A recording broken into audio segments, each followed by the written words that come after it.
Welcome, ladies and gentlemen, to the show. This one was a long time coming, and right on the outset, we want to say that we hope you had a very good holiday Christmas season, and we wish all of you nothing but the best for a healthy and prosperous new year. Bob and I are back, and we have to start tonight's show with a little bit of sad news, especially for those of you who are big into the hockey scene locally here. We lost someone who was a pretty crucial element for local hockey. Sean Maloney has died. Bob, you know about this and what went on. Yeah, Sean was in and out of the hospital for quite some time. I know he had Stevens-John's disorder, which is a very rare skin disease. He was suffering from that when he worked at Blade Runners. He's coached, hundreds of hockey organizations as a goalie coach. Worked for me at Rick Hines. Coached at Duquesne, RMU Club, Ice Miners, coached out in Wilkes-Barre, has his own book, survived by his son Tyler. It's a sad day to hear. Saturday is coming home from work to find out that he passed away on Friday. Sean's going to be missed. He was a very good goalie coach. He had his own style, very unique. Really got in a lot of touch with a lot of his players. I mean, if you had Sean coach, you were very close to him. Would have gave his goalie shirt off his back for you, as that type of guy. I mean, I grew up with Sean. He lived in Mount Oliver. I lived in Knoxville. We didn't even live a block apart. I had the pleasure of working with him a little bit up at Blade Runners. Really good guy, pretty humble. Pretty good goaltender in his own right. He's going to definitely be missed. They're going to honor him. The team that he was going to, last year he was going to coach for Duquesne, he was going to retire. They're going to do a little ceremony before one of their games coming up shortly. So we'll try to pass that news to you as soon as we can get the feed up. I know both my boys worked with him through the Rick Hines camps, and they always had a good time with Sean. And he was a young guy, yeah. What was it, like 50, 51, something 51, like that? 52 range, yeah. Yeah, so he was a young guy. So all our best to his son and, to everybody who knew him and worked with him as a goalie coach. He will be missed. All right, let's move on. Boy, we got a little bit of a controversy here, and I guess we should bring in Patrick Waugh for this. What we have is a situation where records have been set because apparently Marc-Andre Fleury has passed Patrick Waugh on the wins. Imagine that. Yeah, I can imagine that. Now, before we go any further in this, I've got to say two things so that we're clear up front. I hate Patrick Waugh. I've never liked him. Let's be clear. I love Patrick Waugh. I know you do. And I think Patrick Waugh is one of the main causes why current goaltending sucks. I'm going to leave that for now because that's a subject for later. But I think Patrick Waugh did more to destroy the art of goaltending than he did to enhance it. Hold that for later, okay? Marc-Andre Fleury surpasses him, and I have always said I considered Marc-Andre Fleury a B-rated goalie. I haven't changed my opinion. One of the main reasons is a lot of the wins that he accumulated, he did with the Pens, and he would let 4, 5 goals in on a game, but it wouldn't matter because the Pens powerhouse would score 8 or 9 goals. Okay, that's that said. Now, Bob and I had a discussion about this a little while ago, and we were talking about different goaltenders. And I happened to mention the point that I really liked Ryan Miller. I liked the way he played. I thought he was a good guy. Bob hit the roof. Bob said that Ryan Miller is one of these guys that padded his stats because he stayed in the game longer in order to pad those stats, and that goaltenders like John Van Beesbrook were much better than he was. So Mike Richter. Well, yeah. Tom Barrasso. So there's our conundrum. I think Fleury surpassing Waugh is bogus on all levels outside of stats And let's face it, if you're anybody other than Stan Savran, stats are just stats. Okay? I disagree, though. But I know you're going to disagree, so I'm turning it over to you. Go ahead and go. So here's my philosophy, okay? We'll go back to Tom Barrasso, one of the best American-born goalies that finally made it into the Hockey Hall of Fame. He did. And the Hockey Hall of Fame should be not about your personality. It should be what you did on the ice. Agreed. Bottom line, okay? So far, we're good. Barrasso gave up a lot of goals in Pittsburgh also. Because, again, the Pittsburgh Penguins are not a defensive-minded team. They're not a left-wing lock like, the Panthers or like the Red Wings. So, therefore, Fleury a lot of the times was hung out to dry in Pittsburgh. And you can't fault that goalie for giving up 4 goals when his team doesn't play defense in front of him. Okay. Let's be firm. We're not talking about Martin Brodeur seeing 20 shots and getting a win because he only saw 20 shots because he had Niedermayer and Stevens in front of him and Danko. Okay? So, therefore, I definitely think Fleury deserves this honor. And it's not just because he's, in his 30s and he's played a long time. He has. But he's played a long time. Also, he's been a number 1 goalie most of the places he's been. And some of the teams that he's played for, we'll say the Chicago Blackhawks before they, thank God, got rid of the poor guy because he was getting pelted with 40 and 50 pucks. I mean, you go back to the Sergei Bobrovsky or the Curtis Joseph stat or, guys that see all these pucks and their goaltending stats aren't that great, but they get wins. The bottom line in hockey is one thing, Fury. Wins. Right. Wins. And you know what? Yep. Wins and rings mean more to me than Ryan Miller, who has all these stats, American-born goalie. How many cups he win? Can't even stop a bad angle shot from Sidney Crosby in the Olympics. So, if you're talking about elite goalies, the first thing you got to do is look at rings, because to me that judges a goalie. So that tells me that totally that tells wrong. me, hey, if you're the number 1 guy in the net, and that is so you're telling me Chris wrong. Osgood doesn't deserve those cups. You're telling me guys like Marty Turco are useless because they don't have a ring. No. That's like saying a quarterback is only good if he's won a Super Bowl. Correct. So you just got rid of Dan Marino. You just got rid of Fran Tarkington. No, that doesn't work that way. This is a team sport, right? And you win and lose behind the net.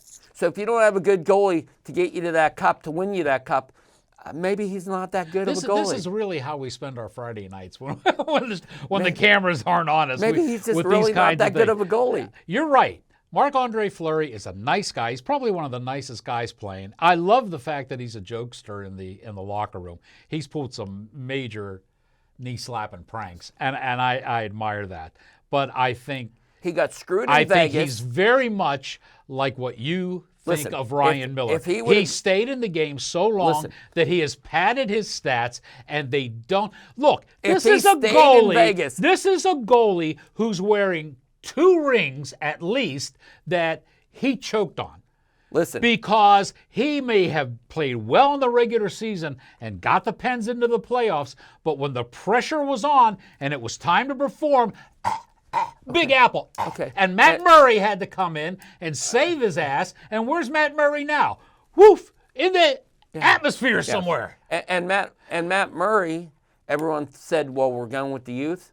If the Penguins still had Fleury, they'd probably have a couple more cups. Oh, wow. Okay. And if Marc-Andre Fleury did not get shouted out of Vegas for whatever apparent reason, I still don't understand, he'd probably have a couple more rings too. And he'd probably be a lot closer to Martin Brodeur's win record. Oh, my God. Than what you'd think. Oh, my God. You're saying this just for the Pittsburgh fans. I know you're saying that. Yes. And you know how much of a Pittsburgh fan I am. Look at my hat, boys. What do you think Patrick Waugh thinks about this? I think he laughs about it. Why do you think he laughs? I think he laughs about it for one reason. Go ahead. Because he doesn't care about anything, because he has rings too. And guess what those rings do? So they pay your bills. Yeah, out of hockey. He puts them in the ear so he doesn't have to hear Jeremy Roenick. So you're basically telling me that you don't feel that Marc-Andre Fleury one day will be, and one day very shortly once he retires, will be in the Hockey Hall of Fame. He'll be a first ballot. I'm going to give you a perfect example that jacks your entire thing. Darcy Kemper. Who? Who? Who? Colorado would not have their Stanley or Cup if it wasn't for Darcy Kemper You playing. sure for, it was? But You sure it is wasn't the defenseman or Is Darcy Kemper really that good of a how goaltender? about Mike Vernon? No, he doesn't belong How about there. Chris He Osgood? doesn't belong with those high about names. Chris Osgood? How about Chris Osgood, who put his thumb up his ass and played like a jerk all season, and then when they got into the playoffs, ta-da! He became Chris Osgood, the superhero, and played. He slacked all season, so he'd be fresh for the. What matters in hockey? All right, so winning the big game. Winning the big game. So here we go. Winning the big Here game. we go. That's why. What do you think of Patrick Waugh being back in the coaching ranks? It's going to be interesting. Because? I think he's going to wear out his welcome pretty soon. So you don't think he's long for New York? No, because you can't treat NHL players, just like Torty, my coach, can't treat NHL players like they're kids. Can't treat them like they're junior kids. That's been have you seen his practices yet? Have you seen his first practice? Banging his stick off the ice, yelling at everyone. That doesn't go good with million-dollar guys. Don't they call that a disciplinarian? Yes. Wasn't Ted Nolan like that? Yes. And he got ran out of Buffalo. And Ted Nolan hasn't been anywhere since. Yes. But he was a good coach. I'm just saying. And the only reason Waugh will continue to get stats is because he's a winning goalie, Stanley Cup winning goalie. Here we go. And he played for the Montreal Canadiens, one of the best historical. Now you're just getting nasty. Teams now you're just getting nasty. Of all time. Cheaters. That's what they were. And cheaters. Let's go back. Cheaters. Let's go back. You want to talk about let's talk goalie. about how they cheated in the draft and everything. Let's talk about all these elite goalies that came out of Montreal. That's over. We're done with this. This comes up all the time, and he's just doing this.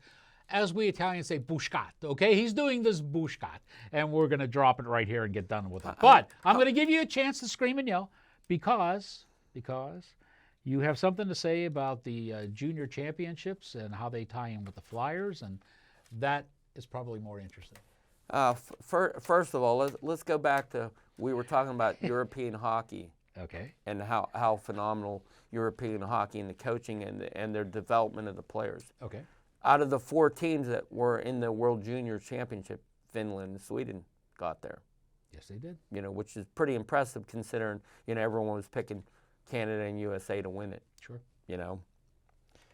Then you have a kid that stands on his head in the championship for Team USA. Okay. And he was a Flyer draft pick.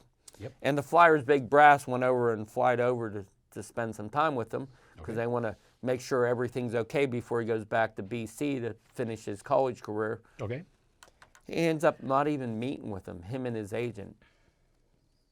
Yeah, that's a pretty big snub. Yeah, very big snub. After a team drafts you in the first round. And do you think that snub came because of the haughtiness of the player, or do you think that was poor the agents? I think a little bit of everything. Ah. I think he's listening to too many people. Ah. Including, even though Torty came out and defended Hayes, because Hayes and him are tight. Yeah. And they basically gave the kid what he wanted. They traded him to Anaheim, and thank God Jones and Briere know how to rip a team off because they send him to where his buddy's going to play. Yeah. And, he's going to go to Anaheim and rot because their team isn't going to be good at all. Yeah. No goaltending. I mean, Gibson wants out. Yeah, he does. In the worst way. The guy gets beat up every night, poor kid. His contract takes a lot of money, so if they get rid of him, they might have a chance to rebuild a little quicker, get some draft picks, because he's a top-notch goalie still. Sure. Flyers get a right-handed shooting defenseman, which they don't grow on trees. This kid can skate like the wind, help the power play a little bit better, and they got some draft picks back for a guy that didn't want to play there. And I think Tortorelli said it the best. Who? I'm not even mentioning the guy's name because he's gone. You don't want to be here? Leave. Yeah. And I'm a firm believer that this all started back with Eric Lindros. Oh, okay. Explain that. Okay, because you remember when Lindros didn't want to play for the Quebec Nordiques. Yeah. And he said, trade me because I'm not going to sign there. And then basically the Flyers gave up another Hall of Famer, and Mr. Peter Forsberg, who ended up, they get him back when his foot was just a mess and he couldn't play anymore. But yeah, that's what started this whole thing. You take that out of the equation, Just like John Elway, I'm not going to go play for them. He got traded too. All these players, what's his name? Eli Manning, same thing. I'm not going to play for them. Got traded to Giants, And all these players, what are we doing here? Like they're divas. Yeah, prisoners running the asylum. Yeah. And that's what this came down to. The kid, for whatever reason, was happy when he got drafted, put the hat on, put the jersey on. Yep. Then when it comes time, and I think he was a little bit mad at Philly because Philly's like, we want you to go back to BC. We want to play you a year in the minors before we call you up. We want to make sure you're ready because our teams are rebuilding right now. We don't want to use up the years until we're ready to make a run for the playoffs or run for the cup. Yeah. And he was going in a better situation than Anaheim, I can assure you that, because the Flyers are playing well this year. Yeah, they are. And if he went back to BC, signed that contract, went back to BC, he'd been a pretty rich guy because he'd probably been playing on their Flyers first line. Probably been the first line center, which would have gave him the opportunity to get rid of a guy like Coates who's on the downside of his year who can't stay healthy. Yeah. And they would have their center. Mm-hmm. So, again, he's good, but is he Connor Bedard good? Poor old you and I were talking about him too. Bob and I were saying that they really gave him an awful lot of hype, more hype than anyone could live up to at the beginning of the season. And off camera, Bob and I were talking, and Bob said he's going to get killed. He's a small guy, and they have no Marty McSorley to protect him, and he's out. Yeah. And as we're taping this, he's been out for at least a month now. Yeah, they said 6 to 8. 6 to 8 more weeks that he's going to be out. The thing that scares me, he was on pace to put up some pretty good numbers. Not but anymore. again, in the NHL, and I know they want to take the hitting out of it, but when you're my size, you're going to get hit. Yeah. Because those guys are big. He should've- and your shoulder goes right into my head. Yeah. And, He should have talked to Patty LaFontaine. He would have told him a thing or two Yes. about being a small guy in the league. That would have happened. Hey, while we're talking about the league, let's go back just a little bit. We're going to travel back in time, if you will, to the Winter Classic. Okay, I'm going to start this bad boy off here a little bit. First off, and Bob and I had this discussion too off camera, so we'll share a little bit of it with you on camera. The people who are designing these jerseys for these special games. First off, the Winter Classic is a nice thing, okay? It's a bad thing when you take two teams that aren't classic, two teams that are expansion teams and the newest teams in the league, and you put them in a Winter Classic. That makes no sense to me. But that said, I had said to and Bob, not even in a winter setting. yeah, right, exactly. So the people who are doing these, I'll tell you how bad these jerseys were. Because when I mentioned it on our Facebook page, everybody, oh, these shirts are okay. 4 days, ladies and gentlemen, 4 days after the Winter Classic was played, those Seattle jerseys were on sale for 86% off. Okay? That's it. They couldn't get rid of them. Yeah, That's they how would have had a bad they better were. chance of putting a Starbucks cup of coffee on the one shirt and a set of aces on the other shirt, and they'd have probably sold better. You're probably right. But I will tell you this though, Gary Bettman, he must have sold his soul to the devil in Vegas, because they have everything for Vegas now. Yeah. They have the draft in Vegas. Yeah. They've had the award show in Vegas now. They put a hockey team in Vegas now. Then all of a sudden he went over to Seattle because they offered him a good deal to put a team in Seattle instead of Quebec. What are we doing? Yeah. My opinion of the Winter Classic now, if it's not going to be a Winter Classic, they should either void it, because the game was atrocious. It was well. Let's put a caveat there. Slow. It was a terrible game, but we do have to give credit to Joey Daccord, because he is the first goaltender to get a shutout in the Winter Classic. On 12 shots. Well, but you know what? It's not the quality; it's the wins. Who said that kind of nonsense? Yeah, well, it's true. So, but I think we'll you could have tip our went in. hat. I think you could have went in the net and got that shutout. And you haven't put on the Probably pads right. in how many years? You're probably right. But we'll tip Bob's hat, because I don't wear one. We'll tip Bob's hat to Joey Daccord for getting credited with the shutout. This is why stats. His gear looked good, though. But His gear looked good. Both goalies' gear looked good. but these games they're becoming almost a mockery of what they should be. You know what my honest opinion in the Winter Classic should be? Go ahead. Seriously? The All-Star game for the 3 leagues. The Coast, the AHL, and the NHL. Oh, that's interesting. And then have a big festival for a week. Yeah. Have the 3 games. That's and fun. if you want to bring in the women league, be my guest. If you want to bring in the World Junior teams, USA versus Canada. Well, what would you bring the women in for? Comic relief? No, because every day you could have a different game. Okay. Every game you could have a different game. So that's the way you'd like to change the Winter Classic. Yeah, because Make to them- me, it's an unfair disadvantage for the teams that have to play it. First of all, their schedule gets disrupted. Sure. Number 2, the quality of the event, meaning the ice, Sure. is not always good. Sure. Number 3, you're putting a win-loss on this game that could affect the team in the playoff running. Okay. Because you're not playing apples and apples, because not everyone's playing the Winter Classic. So you either got to have everyone play a game outside Sure. to make it competitive, or you don't play anyone outside to make it competitive. So have that big 1 week and then get rid of the stadium series?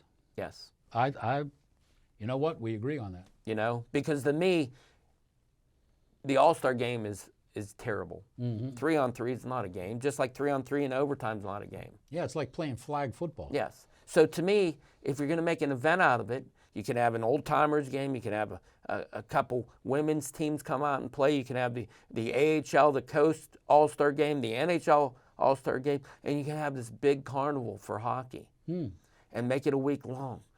And that would make the city so much money, and that would make the NHL so much more revenue, because now instead of one game, putting all your apples on one date, putting all your apples in a week. Now the players would enjoy it, because the players that don't have time to go to the All-Star game, they got enough time to heal and rest, Yeah. and to make the league so much more competitive. And then you could almost get rid of the shootout in overtime, Yeah. because if the guys are healthy and ready to go, you're going to see better hockey, better quality hockey.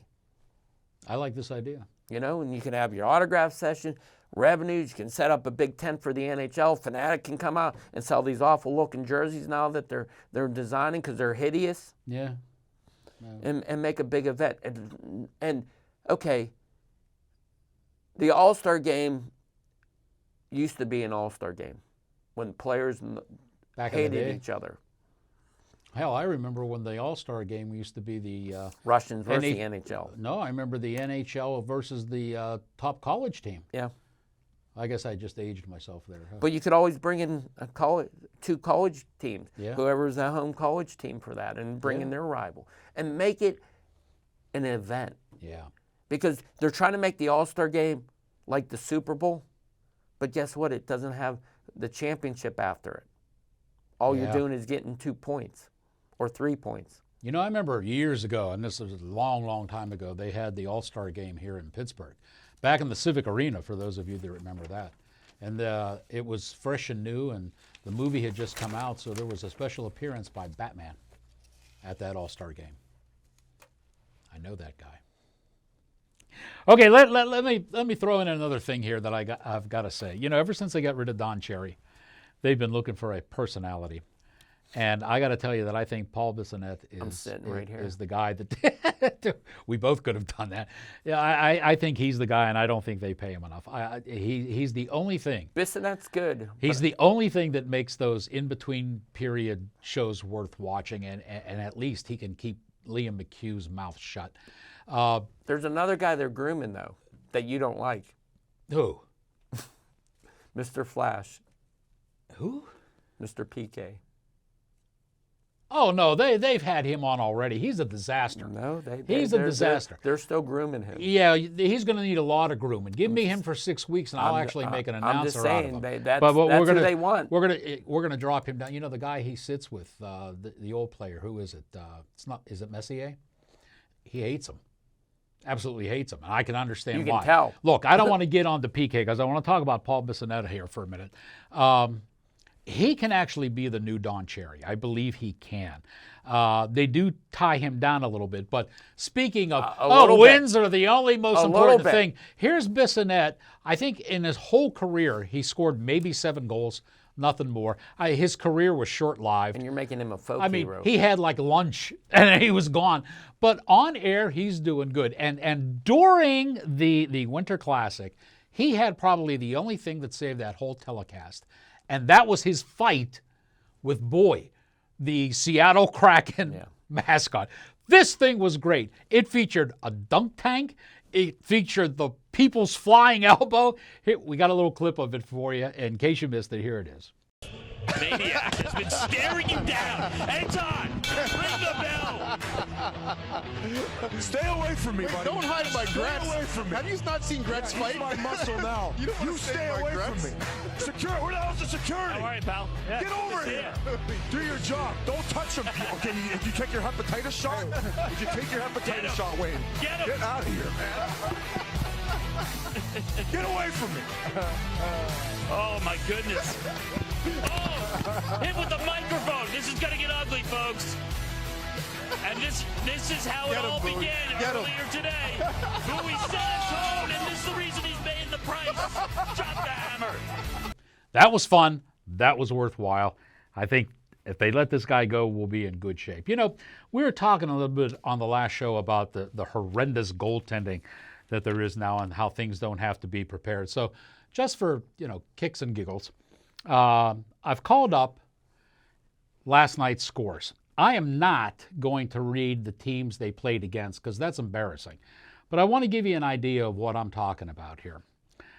The Bruins last night had 21 shots on goal and scored 4 times, all right, in their game last night. The Devils had 38 shots on goal and scored 6 times. The Knights had 32 shots on goal and scored 5 times. This is right out of last night, all right? The Coyotes had 26 shots on goal and scored 5 times. The point I'm making is these goaltenders are giving up a goal every 4 or 5 shots. Yeah. That's horrendous. Well, that's not pro stats. And yet anytime you open up the stats and look at last night's games, this is the kind of nonsense that you see. The save percentage has gone from 93.4% average back in 2019 to now here we are in 2024, and it's dipped to 90.1. Now you might say, well, that's not that big a difference. Yes, it is. Big deal. Especially when you get stats like this because it's dropping even further. Bettman always said he wanted to turn the NHL into a semblance of the NBA because he needed more scoring, and he did it by destroying the goaltending in net, by making everybody the same type of goaltender so that these shooters with their fancy sticks could prosper and the goaltender became moot. And on that point, I will shut up and turn over final thoughts to Bob. Well, on the one stat, though, you kind of got it a little bit wrong. Cause, what was that? The Coyote game, there was no goalie in for one net because the team that they were playing against put it into their own net on a delayed penalty. So you can't. No, I wasn't really going to say that. You really can't fault the goalie on that one, even though it was the Penguins, which was hilarious. And I think one of the worst things in hockey on the power play, for example, when we move the puck backwards to go forwards. Yeah. No goalie wants to see the puck come back at you before you go forward. Right. Well, speaking of losing, we've lost all our time, so we got to run. We're going to shut off the cameras, and Bob and I are going to argue about Boston and Montreal, and then we're going to argue about Patrick Waugh and Marc-Andre Fleury. Look at the rings. If we get anything good on Look that, at the rings. we'll come Montreal. back. We'll come back and we'll talk about it on the next show. Thanks a lot for joining us, and remember, when it comes to hockey, if you're in the game, you're in the crease. See you next time. Keeling goes into the corner, loses it. Puck is back of the Toronto nets, and they're having a hard time now keeping it away. Andy Blair rushes up with Gracie, is outskated at center, and the regulation time is nearly up. They've come to the end of the 60 minutes of regulation play, and the score is still tied, 0-0. That means overtime, and the first goal will win the game.